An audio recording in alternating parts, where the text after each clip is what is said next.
മൻസൂറുൽ ബത്തായി തങ്ങൾ തൻ്റെ ശിഷ്യന്മാർ പരീക്ഷിക്കുന്നതിനു വേണ്ടി അവരെ ചാരത്തേക്ക് വിളിച്ചിട്ട് പറയുകയാണ്, നിങ്ങളുടെ കയ്യിൽ ഞാൻ കോഴിയും കത്തിയും തരാം, ആരും കാണാതെ നിങ്ങളിത് മുറിച്ചു കൊണ്ടുവരണം.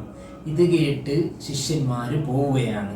അല്പനേരം കഴിയുമ്പോൾ മുറിച്ചവർ തിരിച്ചു വരികയാണ്. എന്നാൽ അല്പം കൂടി കഴിയുമ്പോൾ ഒരു ശിഷ്യൻ മുറിക്കാതെ കടന്നു വരികയാണ്. ഈ ശിഷ്യനോട് മൻസൂറുൽ ബത്തായി തങ്ങളുടെ ഒരു ചോദ്യമുണ്ട്, എന്തേ മുറിക്കാതെ വരുന്നത്?